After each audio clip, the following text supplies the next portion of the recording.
आप दो तरीके की व्यवस्था इस देश में चलाते हैं। ठीक है। एक व्यवस्था है उन सरकारी स्कूलों की जहाँ पे वो बच्चे पढ़ने जाते हैं जिनके माँ बाप ने कभी शिक्षा हासिल नहीं की, जिनके माँ बाप आज भी इनफॉर्मल सेक्टर में लो पेइंग जॉब्स में काम करते हैं, किसी और के लिए हमेशा से काम करते रहे हैं, और आप उस एजुकेशन सेक्टर में बिल्कुल इन्वेस्ट नहीं करेंगे।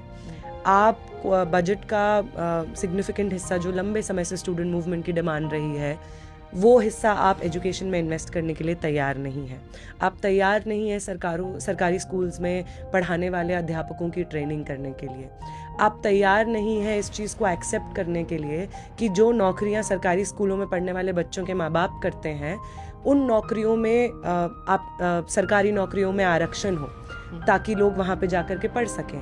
आप पब्लिक सेक्टर को पूरी तरीके से आरक्षण से दूर रखते हैं, वहाँ पे आरक्षण इम्प्लीमेंट ही नहीं होता है।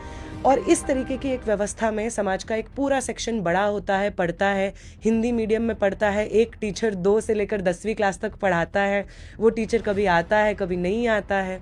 और दूसरी तरफ पब्लिक स्कूल्स का बड़ा बड़ा बिल्डिंग्स होता है जहाँ पे 80,000 1 लाख तक 6 महीने का फीस होता है। वहाँ पे अंग्रेज़ी में पढ़ाई हो रही है, टीचर्स को बहुत मोटी मोटी सैलरी दे करके उन इंस्टीट्यूशंस में लाया जा रहा है, उन इंस्टीट्यूशंस का बाहर के देशों के साथ कोलैब हो रहा है, वहाँ पे देश भर के कॉम्पिटिशन्स हो रहे हैं, स्टेट लेवल कॉम्पिटिशन्स हो रहे हैं, वहाँ पे एक्टिवली इन्वेस्ट किया जा रहा है उन स्टूडेंट्स को आने वाले समाज के इक्विप्ड नागरिक बनाने के लिए। और दोनों स्टूडेंट्स जब यूनिवर्सिटी में पहुँचते हैं या कॉलेज में पहुँचते हैं, एक जो सरकारी व्यवस्था से पढ़ के आया है और दूसरा जो इन्हीं पब्लिक इंस्टीट्यूशंस द्वारा नर्चर्ड है, पोषण उसका इन इंस्टीट्यूशंस में हुआ है, तो आप ये कहते हैं कि उस बच्चे में मेरिट नहीं है जो सरकारी स्कूलों से पढ़ के आया है। सिस्टम आपने बनाया है, उस सिस्टम ने उस बच्चे को फेल किया है बुरी तरीके से, किसी भी तरीके का ट्रेनिंग प्रोवाइड करने के लिए, किसी भी तरीके की शिक्षा प्रोवाइड करने के लिए, और अपने फेलियर को आप उस बच्चे की एक निजी जिम्मेदारी बता देते हैं और कहते हैं कि इस बच्चे में तो भैया मेरिट ही नहीं है, ये क्या करेगा इंस्टीट्यूशन में आकर के।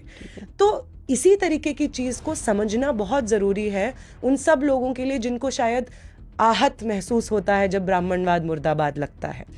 आप एक बहुत ही अनइक्वल समाज में रह रहे हैं और उस इनइक्वालिटी का प्रिविलेज आपको मिलता है।